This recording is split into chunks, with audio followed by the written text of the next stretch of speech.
Hi, everyone. I think you might want to put your headphones on. It's very unlikely you're going to hear me at the back. Excellent. So, hi, everyone. My name is Ricardas. Here's my colleague, Thomas Kalina. So, in the first part of the session, I'll be talking about marketing beyond demographics, gender, and age. And then the second part, Thomas will talk about what are the better analytics and customer insights alternatives. This feels a bit like a podcast. It's a bit weird. I feel like I could have actually done this remotely. So it feels less awkward if I actually try to make a joke if you guys laugh. You don't have to, but it's very good for burning calories. But also it really helps my ego as well. So let's begin. I wanted to begin by sharing a personal story, because in the end of the day, marketing is about human beings, right? Now, can I ask you to raise your hand if you're an artist, have a friend as an artist, or married to an artist? There must be someone, right? Okay, there's a few of us. So those of you that know artists, you know that their brain thinks in a very certain way. They spot the things that normally marketers might miss, just looking at numbers and analytics. And my wife is an artist. And once in a while, she comes up with these very, very interesting questions to me. And one of the last questions she asked me was, she's like, look, don't be scared, but I have to tell you something. And it's always scary when your wife tells you that, don't be scared. So she says, I've realized something that, the person that I'm in love with is not the same person of who you think it is. And I was like, okay, this is a bit weird. I generally thought she's going to say, Rick, Miguel, Rick. That didn't happen, right? Thankfully. What she really meant is that we don't really look at ourselves in a mirror in the same way that other people look at us. Because we simply kind of have a whole different perception of ourselves, which kind of ask this question, well, which one is the true self? Is it you that you think of yourself? Or is it the self that people think about you, right? And I'm not sure about you guys, but I'm sure, she probably thinks that I'm this guy, and I'm thinking that I'm this guy. I'm sure it happens all the time in relationships.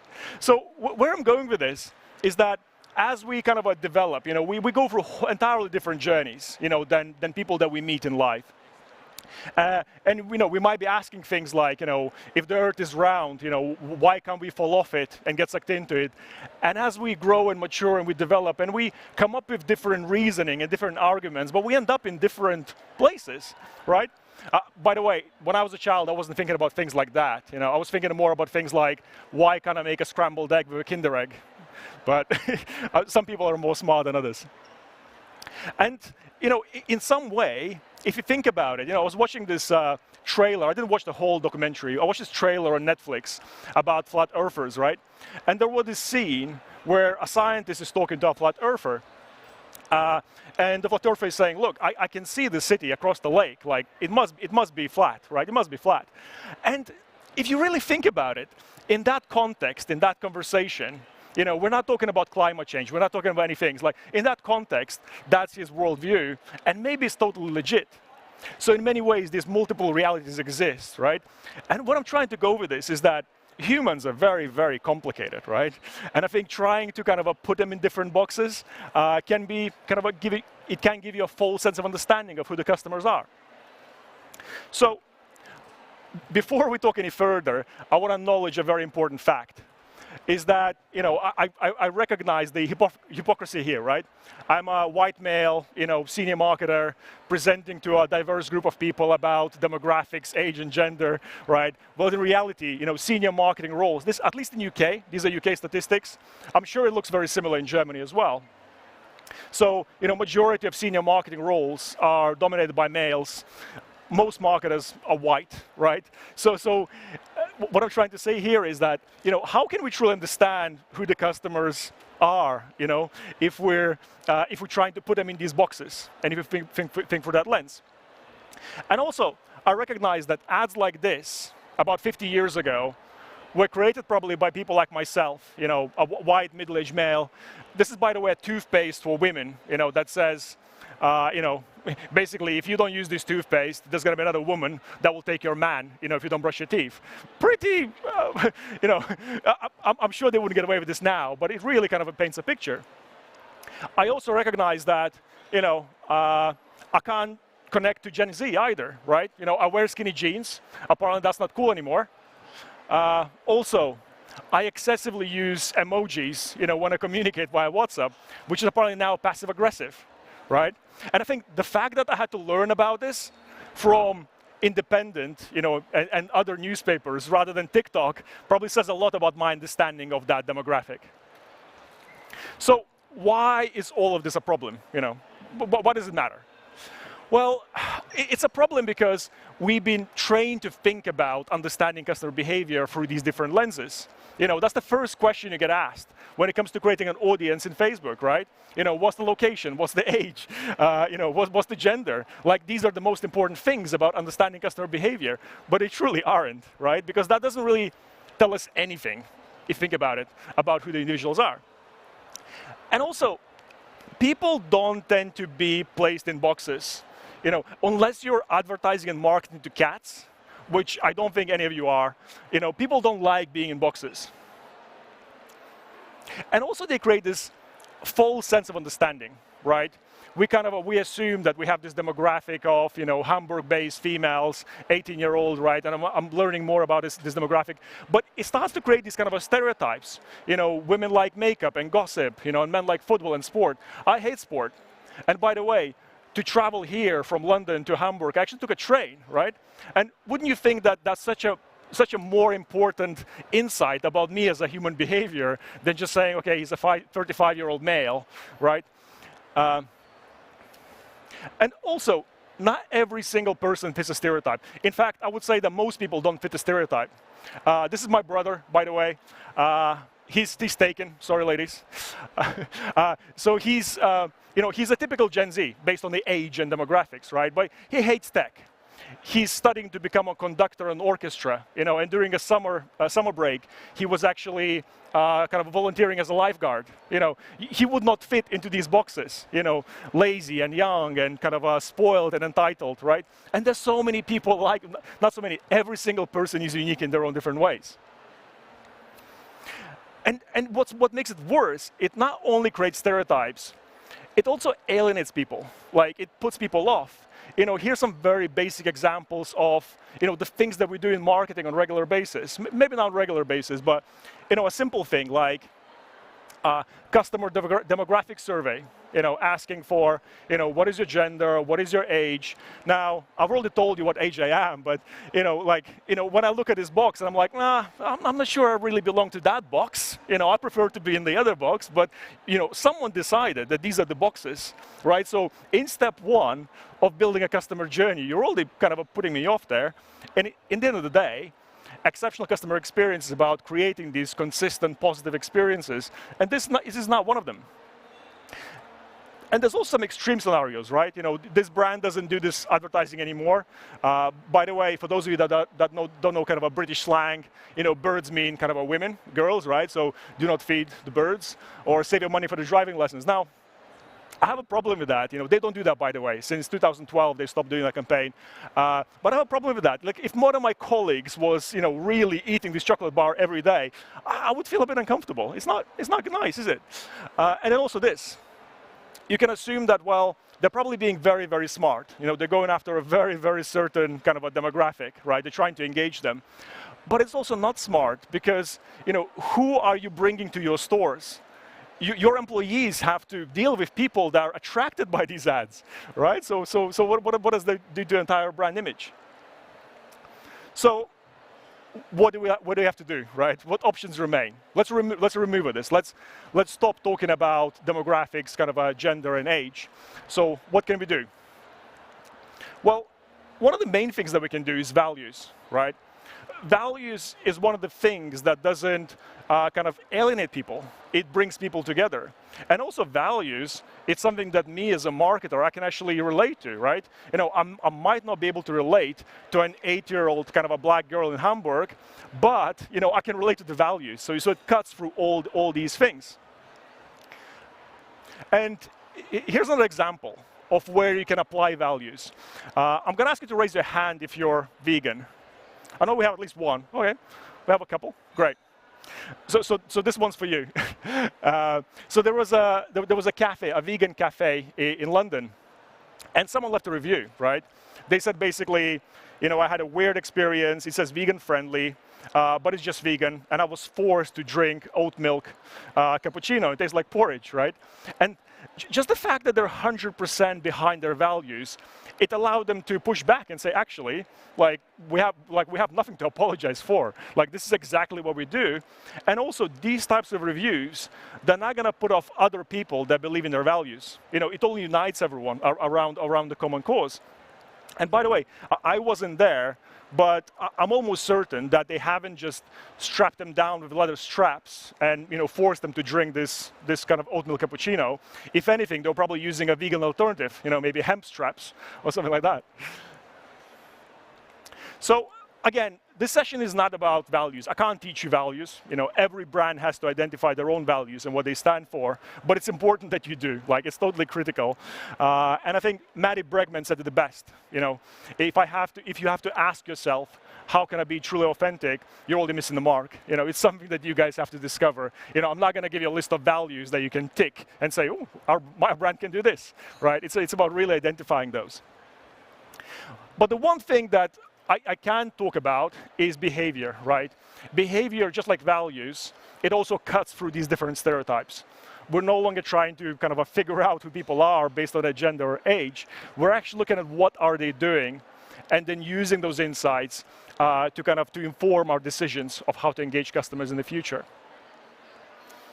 And also, analysts predict that insights-driven businesses will grow 7 to 10 times faster than the global economy, right? And when they say insights-driven businesses, I can tell you for sure, it's not the businesses that are kind of grouping their people based on age and gender and other demographics, right? They're talking about kind of behavior-based insights.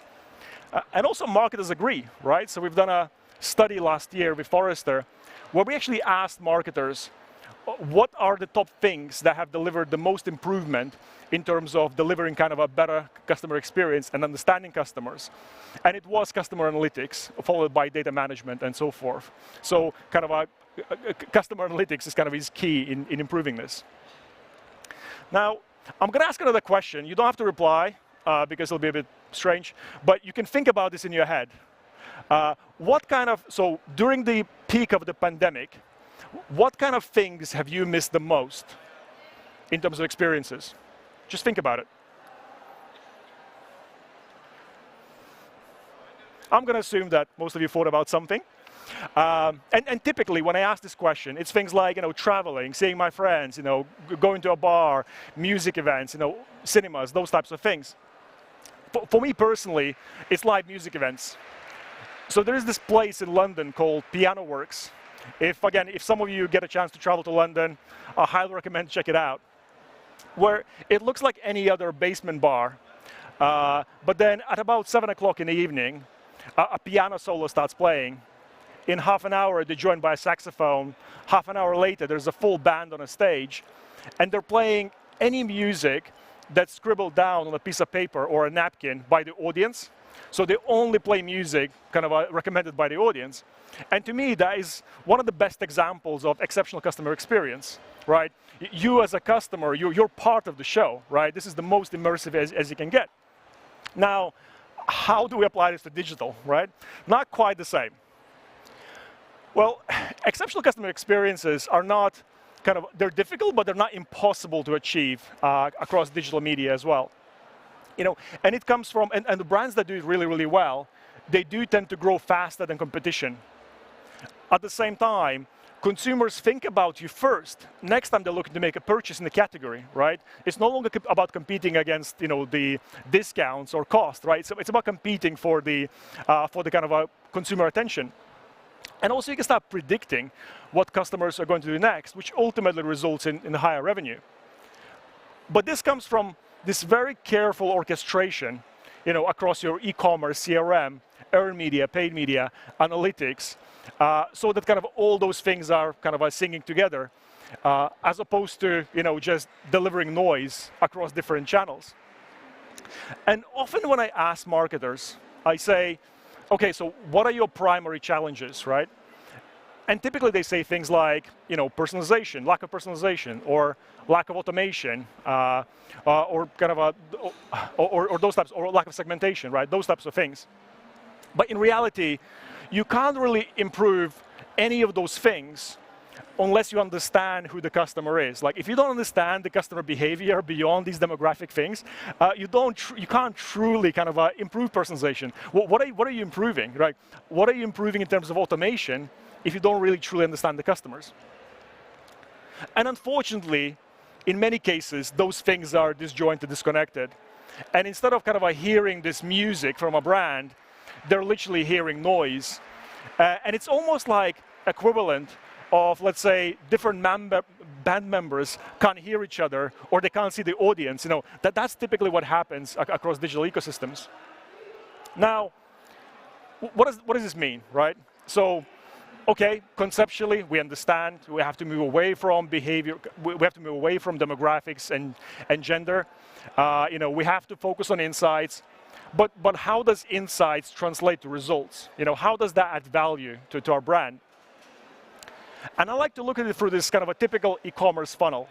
Now, not all of you might be in e-commerce, but e-commerce funnel is quite easy to apply to any kind of a vertical. And typically, a customer journey starts from discovery, right? Discovering the brand, then perhaps visiting a website, visiting a product category, perhaps visiting a product, adding to cart, and converting. Now, through this journey, there's so many opportunities to improve this journey, but at the same time, there's so many opportunities to get things really badly wrong, right? And right now, there are far too many marketing decisions that are done based on averages, right? And that's what we mean when we say marketing based on averages creates average results. I'm sure many of you have programs like churn prevention or abandoned basket or kind of a re-engagement programs. And I'm going to guess that many of those decisions have been done based on maybe an A/B test a couple of years ago to say, we're going to send a message in 2 hours, then we're going to send a message in 24 hours. We're going to try different offers, and we see which one works best. But the problem with that is you're literally optimizing the average customer behavior. Instead, what you could be doing is looking at things like the customer value, the cart value, right? Because the cart of 20 euros and a cart of 500 euros, they'll have a whole different conversion cycle. So kind of really optimizing for those non-average metrics, that's what really matters. And this is how you can start using the true behavior insights to improve marketing performance. And this is what we do at MAP, right? And Thomas will shortly will talk about this in more detail. But we call this insight-led customer experience. So we unify across all these different channels to provide kind of a unified CDP, segmentation, orchestration, and insights, not based on demographics, but based on true customer behavior. So at the core, we unify all the customer data across these different channels. So customers only have to give us the web behavior data, transactions, those types of things. And then we profile customers based on their kind of a lifetime value or whatnot, and likelihood to purchase, and so forth, to do better customer insights and also better customer engagement via email, SMS, mobile push, paid media, and whatnot. And once you do this correctly, you can then start answering questions, right? And it's not necessarily with MAP. I think as marketers, we should aim to bring analytics and insights far closer to every single person that makes any decision in marketing, because it's not just the analytics team that needs access to data. It's kind of every marketer that writes a subject line or creates kind of an ad placement. And you can start answering questions like, what drives the basket increase during the second and third purchase, right? These small improvements, this is what makes a difference. Or, what is the expected engagement and a purchase frequency for a social media kind of a follower? Because again, those social media followers are very much different to maybe a coupon buyer that only ever buys when there is a discount, right? And really understanding what is the average frequency of transaction and then using that to re-engage customers. Or things like not only identifying customers that are about to churn, but also things like, what is the value of those customers, right? because you may not want to do anything about it, right? Or maybe you want to do something about it. So rather than just kind of jump into conclusions and then re-engage them, you could optimize that. Or truly understanding the role of a particular channel in engaging a very certain kind of customer, let's say electronic buyers. Because I'm sure many of you have been in many kind of marketing meetings where we're kind of discussing the conversion rates for every single individual channel, as if every single channel's purpose is to convert. And we know it's not true, right? Not every single channel is supposed to convert. Some customers are there purely to nurture customers and help them understand your product better. So really understanding the role that that channel plays, and then kind of optimizing your content for that. And even kind of going way beyond the immediate conversions. So answering questions like, are our efforts, those campaigns that we're doing right now, are they actually driving the long-term customer engagement, or they're purely kind of focusing on this one last conversion and that's it? Because that also has an impact on the overall customer lifetime value. And then all the way through to AI, right? So being able to do things like predict the likelihood of someone converting, and how much are they going to spend next time that they're going to convert. Those things are quite critical. And then taking all those insights, so like you're used to right now, perhaps with things like Google Analytics, right? Looking at insights and then figuring out how you're going to translate that to a campaign. Actually being able to take those as a segment and pushing their message, via channel of choice. And here's different channels. So again, I'm going to hand you over to Thomas in a second. Whether it's email, mobile push, web push, in-app, direct mail. So all those things are available. And ultimately orchestrating that, right? So I'm sure many of you have automated programs running for the business right now, but you have to ask yourself a question, what are these programs optimized based on, right? Maybe we've done an A/B test a while ago, and then this is why we're doing this program this way, but actually, can we continuously optimize and continuously find those kind of thousands of small improvements over and over again to really kind of drive transformation in the business? So before I hand you over to Thomas, we put together a quick game for you guys. There's some great prizes to be won. You can get your phones out, scan the QR code. So we have Apple AirPods, 3rd Gen, Amazon vouchers, even free lunch.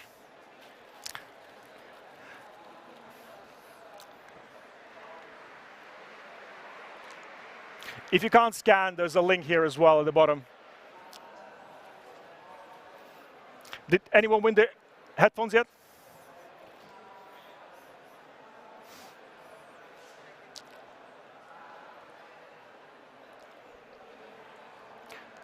And by the way, guys, so if you win a prize, you can collect it at our stand. If you can't, you can also we can also email you because you give us email address. But if you want to collect it today, you can visit our stand at A4L15. It feels like I'm giving you coordinates. Any Amazon vouchers? Oh, here we go. Amazon voucher right there.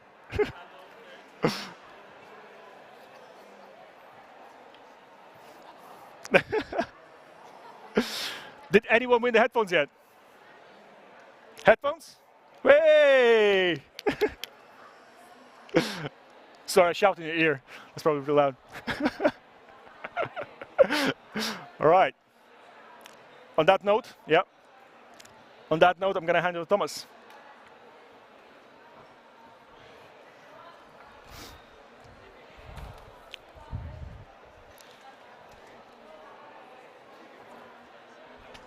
Can you clap your hand when you hear me?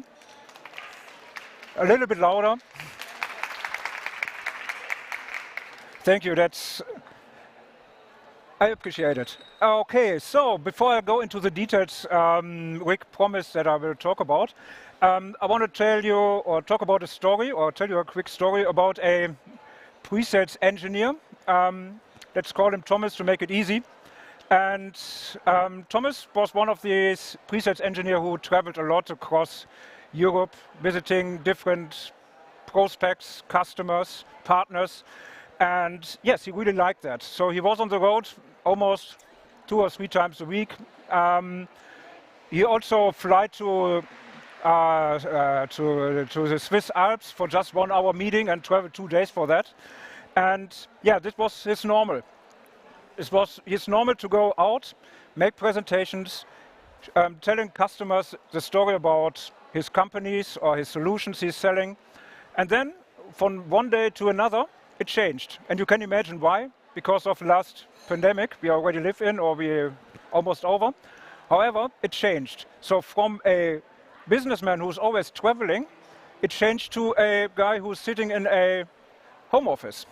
And it was a change because you never know that he's able to bring his story through, or to tell his story when he's not in front of a customer, when he's not in an office and cannot talk face to someone. And of course, he had to change because it was not allowed to travel. And he found a solution. Yes, and the solution is obvious. It is either Teams or Zoom and any other online system where you can make presentations with. And he quickly realized, hey, I don't have to travel. I can do more meetings a day. And his boss already knows that, and he really liked that his Thomas is not expending so much cost for planes, for petrol.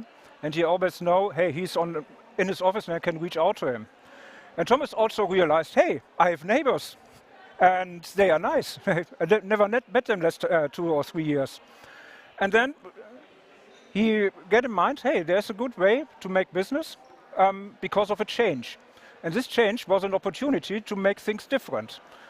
And the difference is, hey, I'm not traveling, I have a better work-life balance. For example, my neighbors, Thomas' neighbors, sorry, or more time to go out and more time to eat and to drink. That's the disadvantage. However, it was more effective, more positive life balance, and he really liked this change. But now we are going to make a decision if we go back to the old normal, traveling, or doing the new normal, which is working from home, or to doing something different. And why I'm talking about that? Because there will be a change on that day. And does anyone know what will be happen on that day next year? No?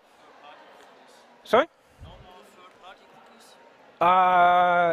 Not, maybe, but it's not what I'm talking about. Not third-party cookies. It is Google Analytics 4. Google Analytics, as we know it today, will be shut down, and the new will be Google Analytics 4. And in the next couple of minutes, almost half an hour, I will talk about what the difference is, what it means to you, what it doesn't mean for different roles in your company. And of course, I will show you not an alternate, I will show you what you should ask if you're looking for an alternate. Okay?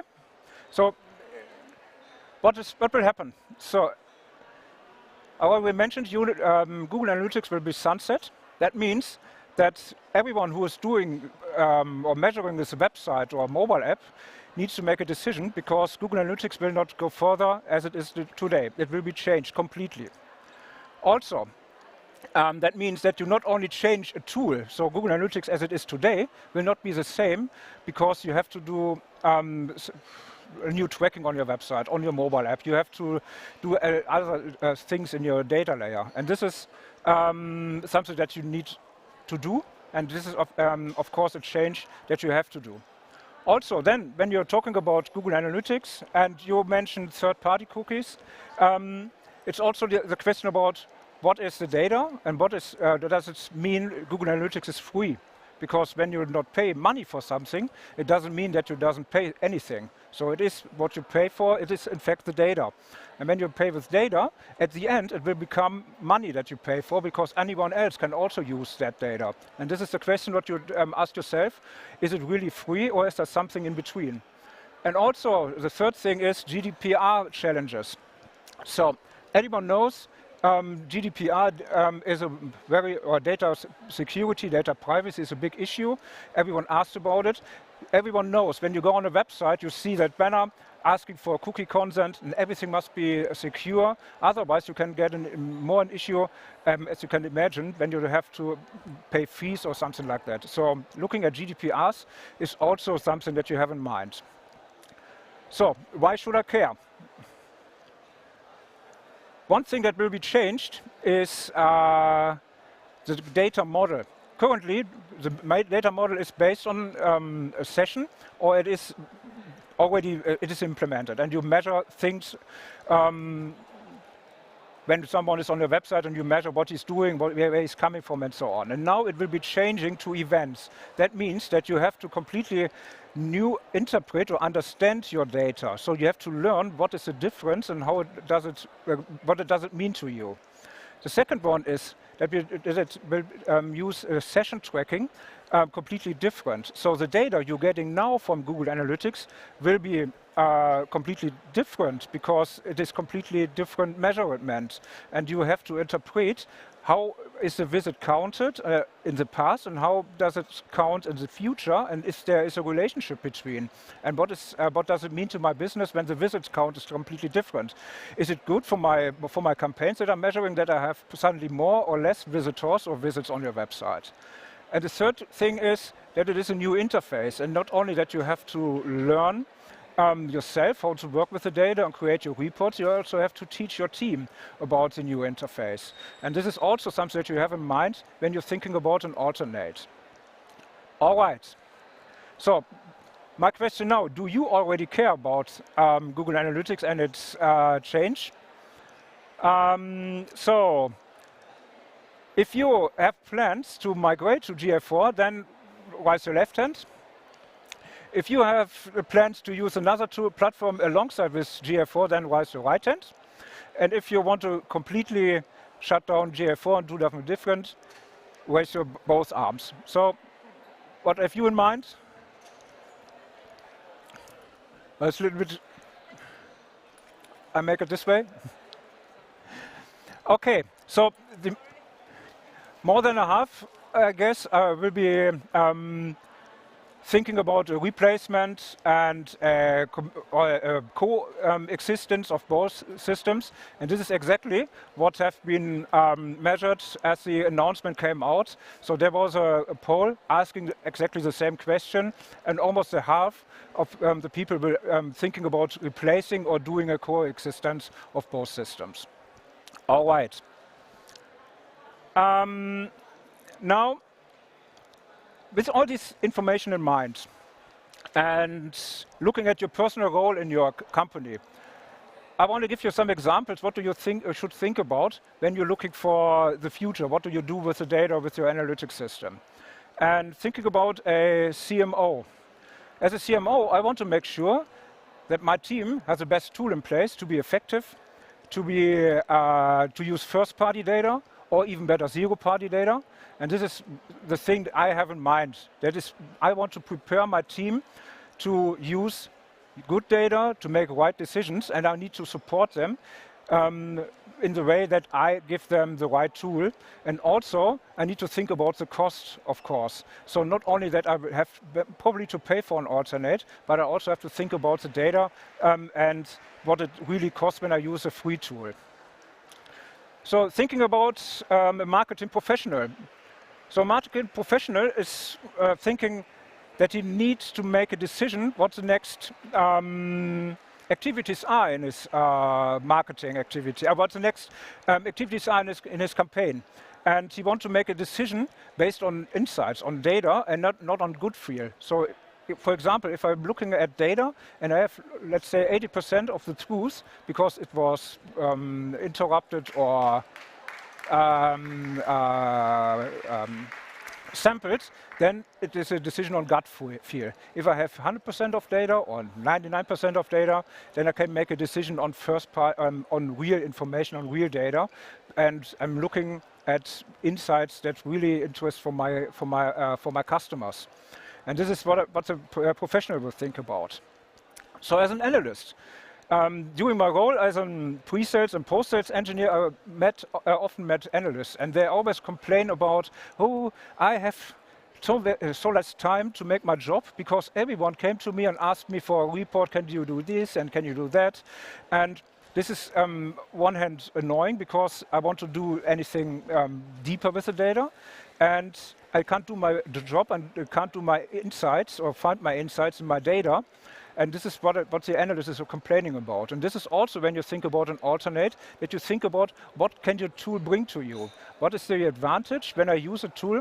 And how does it help my analysts? Then agencies. Agencies are, in my opinion, most of the important roles within a change when you go for away or keep Google Analytics. Because the agency have the experience, they have the resources to support you in your business. And as you probably know, when you have a brand, or when you are working in a brand, then resources are an issue. You have always stop projects because of other things, and agencies can support you. And as an agency, the change will be some kind of a gold mine, because you can completely change the way you talk with your brands, with your customers, because you can support them by doing something different. And regardless if it is different in case of, hey, I use GA4, or you use a different solution.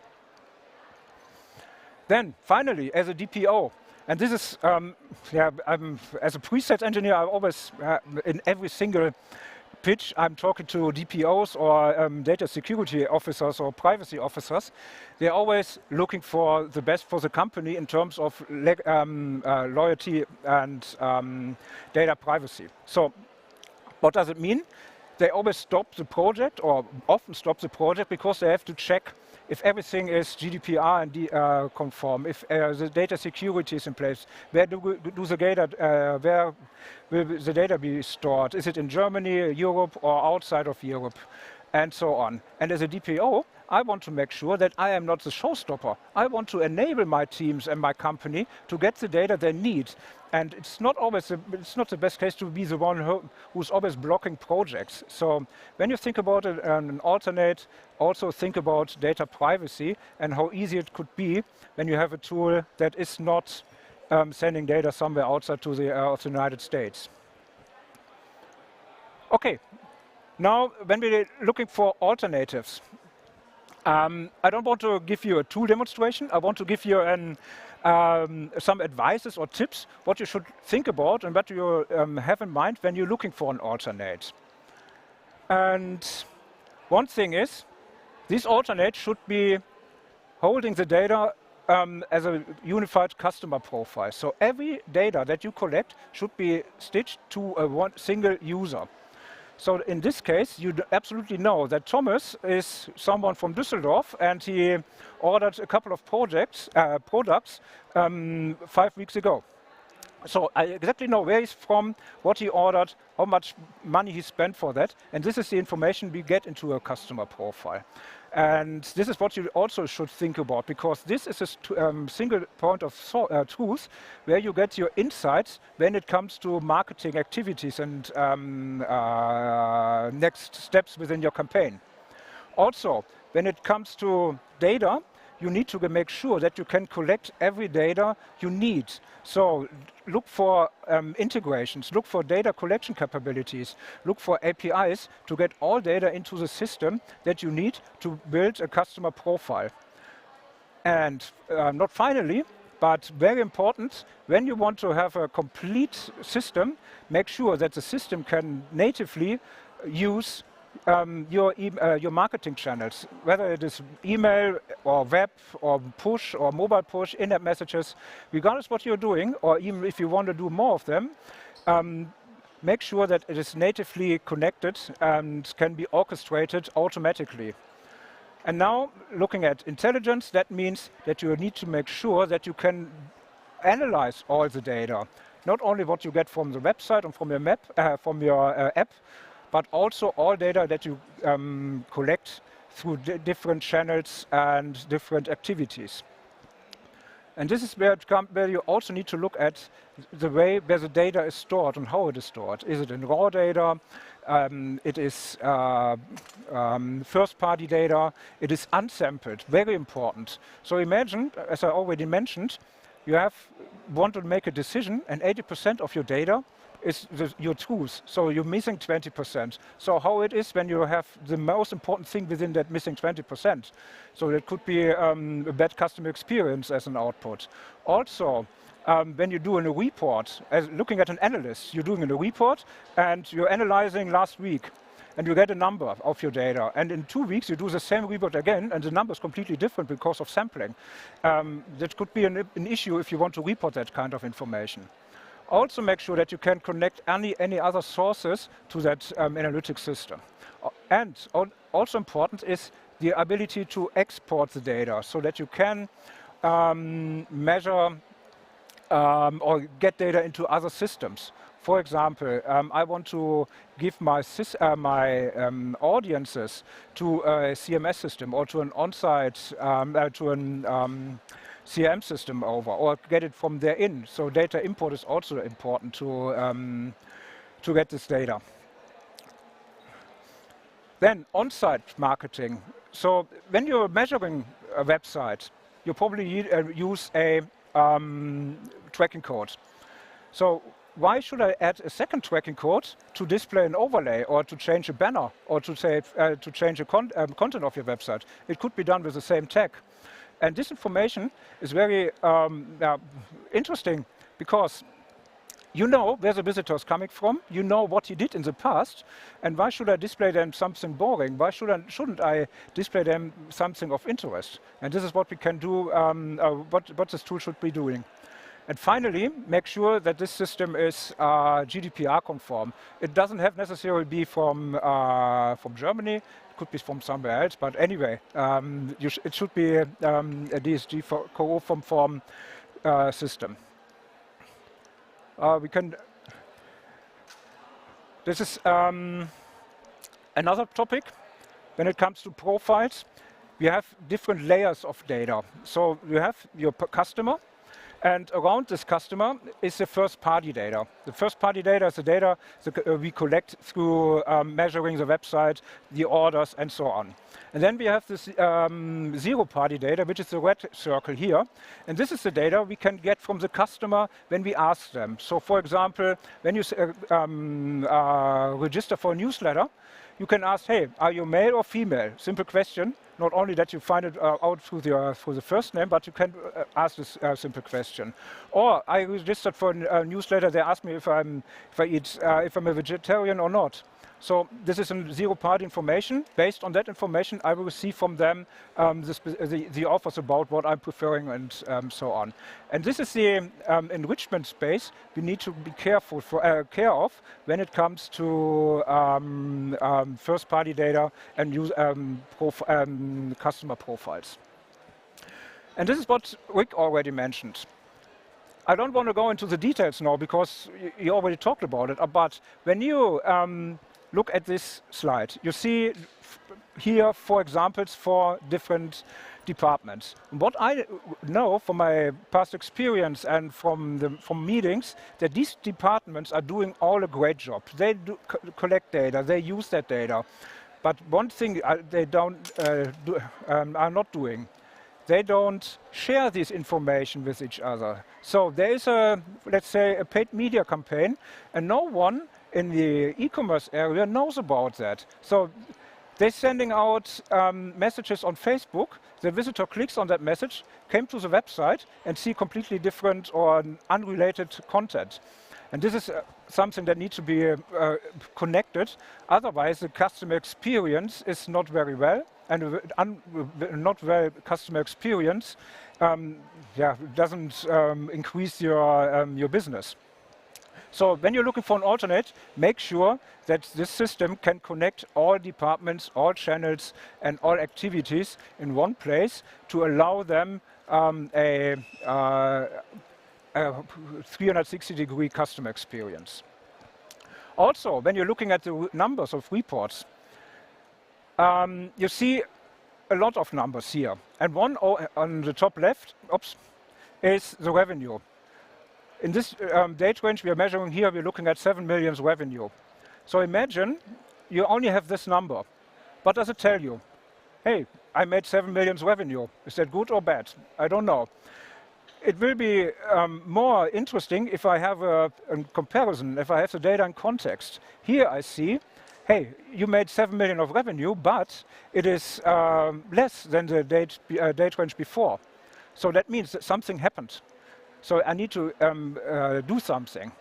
And looking at the same report, at the same dashboard, I can also see what was the reason for this decrease.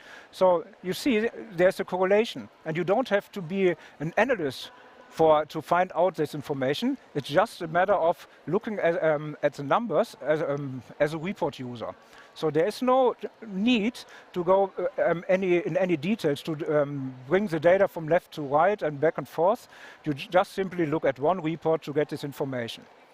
And also you get the information that everything is in regards to bounce rate and visitors is in place. So there's no changes across these metrics. So again, one report, lots of information. Also, when you want to be or looking at predictions, predictions help you to be proactive in your marketing. So imagine it is quarter end, and a couple of weeks before, you see that in your predictions how well you will reaching your goals or not.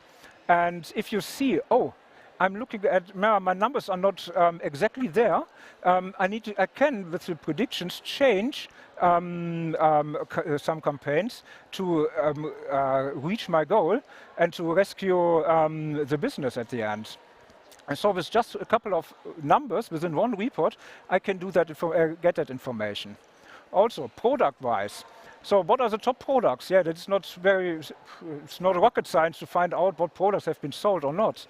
But it is also interesting to bring that data in context. So what are the products that have been promoted and which of them have been ordered and what was the revenue out of that? And I think this is more of interest. What are the products that have been promoted but were out of stock? So imagine I made, I paid money to bring people on my website and give them show them a product. The people say, hey, whoa, I want to have that, but it's not available. So I've paid money for nothing. And the good thing is, here you can get this information and you can do two things. Change your campaign immediately or order new products. Okay, a third thing would be connect to these people. You have that information immediately, and then you can also directly on the website contact with them or afterwards with email marketing. So this information should be available immediately. So real-time is a very important thing when you're looking for an alternate. Campaign reports. Also, it is not only a report that gives you the revenue of a campaign, it's also showing how detailed you can measure your campaigns. You can build you should build a campaign tree to have multiple areas of your campaigns to see an overall and also to see details and about the revenue and how well your campaign performed, regardless what channel you're using, regardless if it is a paid channel or if it is an earned media channel or social media channel. And this is a report, the final one, I really like, because this gives me in seconds 6 different target groups I can connect. So looking at the loyal customers compared to the inactive customers, my message as a marketer would be that I will send different messages out to them, because why should I send a loyal customer the same message as to one who is inactive, right? And this should be very simple to set up when you're looking for an alternate. Yeah, to summarize, you should think about an alternate. You have to think about it because Google Analytics will be shut down. When you're looking for an alternate, think about it as a different role, like a CMO, like an analyst, or whatever your role is, and make your decision based on these functionalities the system have to provide to you. Yeah, and when you want to have a real live system for testing, just scan this code. You can log in to an analytics system, see everything what I talked about today, and you can play around. There's data available. Everything is yeah, as you need it. You can simply create your own account, log in, and use that data. All right.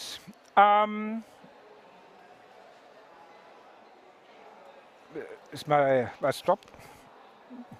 Do you have any questions? Yes. There's a question over there. We only have one microphone, so I will come to you.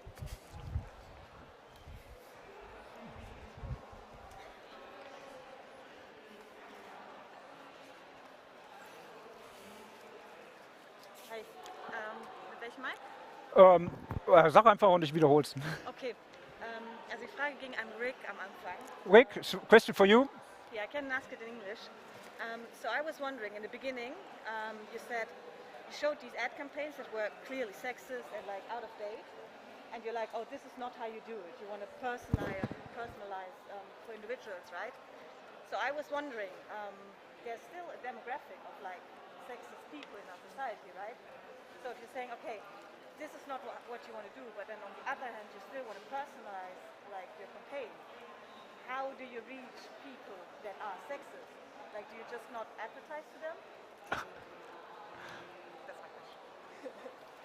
So I think I heard. Have you heard that? Kinda. I can't hear you.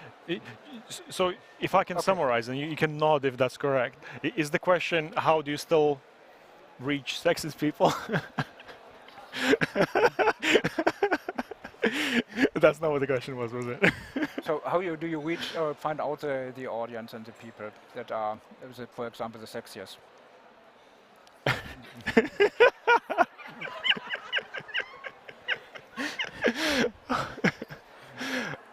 So how do you reach people that are sexist? Is it what I'm...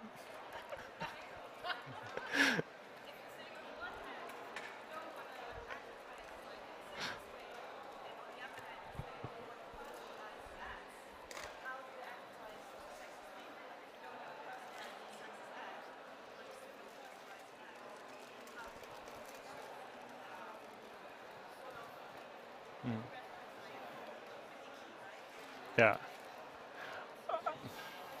I mean, it makes sense. Like, I'm sure some brands, maybe sexism is. I don't want to talk about that. Like, but I think there's probably other markets where they're considered maybe, like I guess there's gambling and smoking. There's other things where maybe it's more tricky. And perhaps this doesn't apply. Perhaps this doesn't apply to those brands. I guess what we're advocating for is kind of leaving those topics behind and just purely focusing on the kind of the values and behavior, because behavior cuts through all these different kind of demographics. So I guess because it's like it applies both ways, right? So and I think if you just focus on the behavior, then you can target anyone really, right?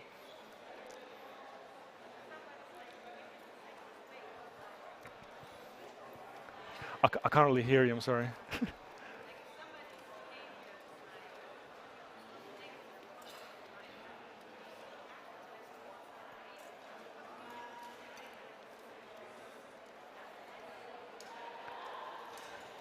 Well, I think that's a brand decision, it's, yeah. But our recommendation is to move away from that entirely and just to focus on behavior, kind of but not on that behavior. But yeah. Any other questions? All good? All right. Where you know where to find us, guys? Was it A4 L15? Yeah. Yeah. So look forward to chatting to you more. Thank you. Thank you.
থাকবো মাগো না না না যেতে দেব না যেতে দেব না থাকবো মাগো না না না যেতে দেব না যেতে দেব না থাকবো মাগো না না না যেতে দেব না যেতে দেব না থাকবো মাগো না না না যেতে দেব না যেতে দেব না থাকবো মাগো না না না যেতে দেব না যেতে দেব না থাকবো মাগো না না না যেতে দেব না যেতে দেব না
I think it's time for you to have your lysergic acid.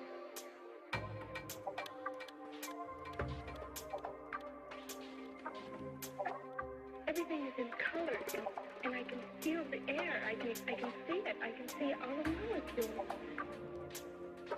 It's here. This is reality.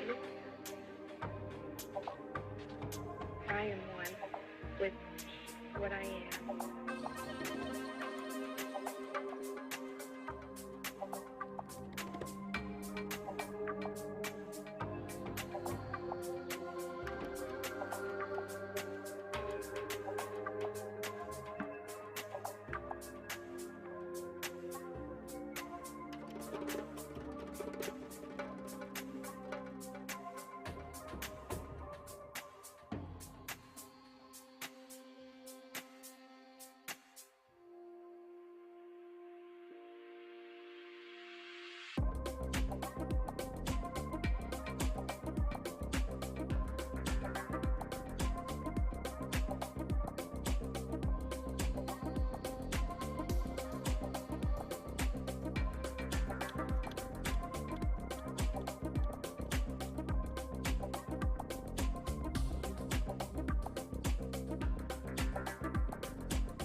upside down. Oh, your stars may fall when lights fly, allow it not to find you, and I just want to find you.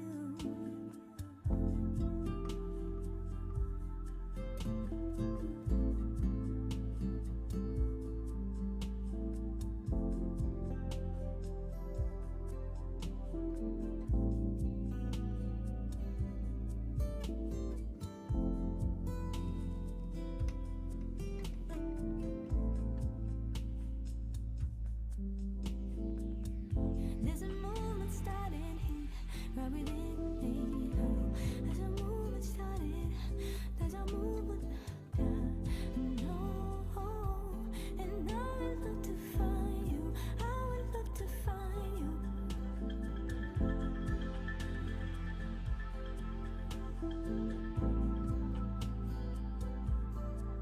Oh, there's a miracle man, and he's going through. He said, carried my heart in your soul.